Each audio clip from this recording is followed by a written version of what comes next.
coisa que eu tenho comentado também é que, veja, esse assunto, né, o tema reforma tributária, às vezes a pessoa entende, pô, a reforma tributária é o IBS e o CBS, é isso que é a reforma tributária? E, na verdade, não é assim que eu tenho visto, sabe? Eu acho que a reforma tributária, existe uma reforma tributária silenciosa aí que já começou há alguns anos. Por exemplo, lá em 2023, quando eles mudaram a tributação dos fundos fechados aqui no Brasil, mudaram a tributação offshore, que não é uma reforma tributária do consumo, mas é da renda. E que agora, em 2025, né, teve mais uma grande etapa aí implementada. A 224, né? Que é isso, a 15.270 com a tributação das altas rendas. Né?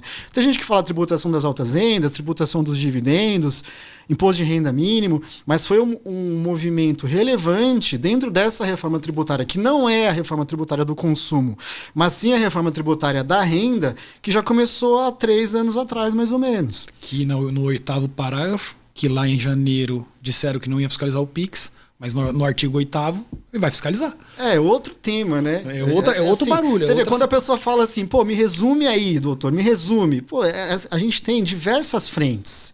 O que a gente precisa é organizar as informações, entender as providências para o momento, para não se perder e também para não ficar ali naquela confusão e naquele desespero de que, pô, tenho que fazer tudo, não estou fazendo nada. A grande verdade, na minha opinião, é que ninguém vai conseguir fazer tudo de uma vez. E é para isso que serve a transição. Né? A transição agora já ficou uma transição de outras frentes. Por exemplo, com o imposto de renda mínimo. Em 2027, que vai ser a primeira declaração de imposto de renda lá em maio de 27, né? Que é referente ao ano de 26. Que é referente a esse ano base de 26, que é quando já começa aí a vigorar a tributação das altas rendas. No ano de 2027, a gente vai ter a primeira declaração de imposto de renda versão pré-preenchida, com essa soma de todos os rendimentos aí, deduções previstas na lei, dedução do imposto pago para os outros rendimentos e o que vai sobrar na declaração para pagar no ajuste anual. Então imagina o impacto que não vai ser em 2027, já na versão pré-preenchida. Né? Aí o que tem surgido muito de assunto agora no começo do ano também são as perguntas. Pô, o que eu faço? Eu não quero pagar o imposto de renda novo aí. Qual é o planejamento? Né? Outra pergunta do milhão aí. Qual é o planejamento tributário para a gente não pagar? Espera que eu vou mexer na minha cartola aqui que o Coelho vai falar para mim. Exatamente. Então assim, veja, gente, a gente tem que analisar aí tudo com cautela, né, entender quais são as cartas que estão na mesa, entender que a gente de fato precisa cuidar dos aspectos tributários da empresa e da pessoa física, da reforma tributária do consumo e da reforma tributária da renda. E isso nem chegou. Exato. Mas tá andando, tá aí, né? Correndo. Ninguém tá falando nada, mas tá correndo. Exatamente. Então tem bastante trabalho aí. Né? O que a gente precisa é estar atento e alinhado aí. Né? Por isso que mais uma vez agradeço aqui a MG por ter convidado, para a gente poder unir aí os nossos esforços, aí, como já fazemos há muitos anos. É isso que eu ia falar agora. E poder levar informação aí para todos que acompanham aqui. Na tua visão, doutor, você acha que não só a Receita, né? A Receita, quando eu digo, não só a Receita Federal, não só como União, né? Como Estado, como Prefeitura, eles vão ter base para fazer cruzamento? Para fiscalizar? Eu vou dizer uma coisa aqui, uma opinião particular lógico, minha. A gente não pode afirmar nada, né? Mas eu diria assim, do ponto, assim, a capacidade que o governo brasileiro, nas esferas aí, federal, estadual, municipal, a capacidade, inclusive tecnológica, e agora, inclusive, com os adendos da inteligência artificial, a capacidade que se tem de cruzamento de dados, fiscalização, que o Brasil tem, que é um país que exporta tecnologia de fiscalização. Infelizmente, muita coisa não funciona aqui no Brasil. Não quero entrar nessa seara, mas a fiscalização funciona.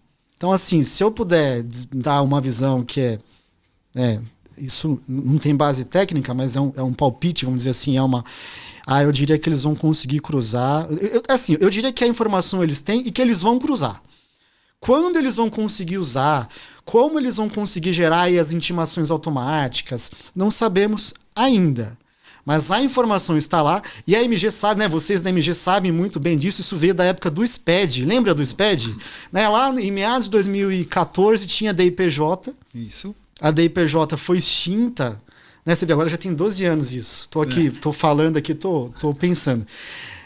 E eles criaram aí as obrigações no âmbito do SPED, e depois que veio o SPED, a fiscalização passou a ser Eles tiraram o FCONT, tiraram o DPJ, e criaram o ECD e o ECF. Exato, a fiscalização passou a ser praticamente online, robotizada. Né? Então, assim, a informação existe, a informação está na base de dados da Receita. Como eles vão processar isso, cruzar e gerar as informações e as intimações, não sabemos. Mas eles são muito competentes nas questões relacionadas a sistema e cruzamento de dados. Então, eu acredito que eles vão aí ter muita informação e provavelmente a fiscalização vai se apertar. Tenho falado isso, inclusive, para os nossos clientes. Eu também tenho falado isso, que eu até acredito na questão da IA mesmo. Né? Porque a IA que vai fazer o cruzamento. Porque depois do momento que se ela aprendeu a ler aquilo, o IA é processo. Você cruza isso com isso com o Ox, cruza isso com aquilo, e vai tirando as informações e vai fazendo o cheque. Exato. Porque ele já tem banco, agora tem as fintech, tem cartão de crédito, tem a pessoa física, tem a pessoa jurídica, então o cruzamento tá mole. Tem o Pix, né? Tem o Pix, você comentou o Pix. Tem o Pix. O pessoal pergunta muito para mim aí do Pix. Pô, e agora, às vezes eu recebo assim, algumas perguntas assim. Pô, doutor, então agora quer dizer que estão fiscalizando o Pix, então agora todo mundo... Então agora tem que operar só com dinheiro, sabe? Não. Porque agora o Pix está na mira da Receita Federal. E a verdade é que não é isso, sabe? Não é...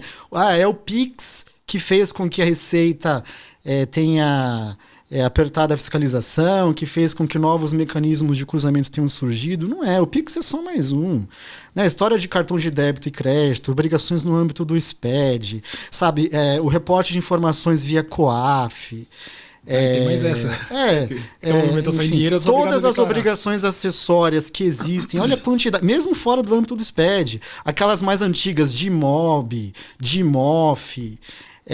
Agora tem exato, agora tem a REINF, né, que substituiu a DIF. Veja, né, eu vou dar um exemplo aqui que é legal. Esse é um pouco de imposto de renda pessoa física, e que é uma questão de anos. Veja, eu já recebi várias vezes a pergunta que é correlacionada à declaração do Banco Central, CBE, e a declaração de imposto de renda. Isso para a estrutura internacional. Aí o pessoal fala, pô, então, mas quer dizer que o CBE eu declaro o valor de mercado, né, em moeda estrangeira, e imposto de renda é valor de custo, mas um não está casando com o outro, ou o que está no CBE eu não declarei, tem alguma exposição aqui, vão me pegar e tal. Veja, esse é um exemplo de que a informação está lá, na base de dados, mas até hoje eu não tive ainda um histórico, uma evidência prática de que a Receita tivesse aí, via convênio, usado informações de CBE. Isso pode mudar para frente? Pode mudar. Você não acredita que com essa migração aí, acho que foi a 270, 25225, não sei qual é a lei, que fala inclusive do Pix, que eles vão fazer esse cruzamento? Acredito. É como eu disse, Felipe, eu não duvido de nada do ponto de vista de cruzamento e tecnologia e capacidade de fiscalização da Receita Federal. Porque eles são referência nisso e referência em tecnologia. O time lá de fora, né, vem fazer escola aqui. Exato. Então, assim, são muito competentes nisso.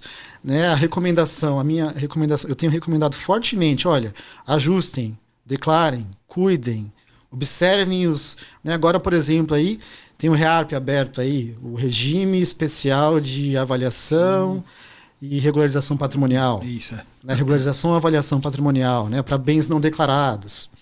Paga 4 e na jurídica 8. Atualização 4, ou se for para bens não declarados, é igual o RERACT de 2016, 30%.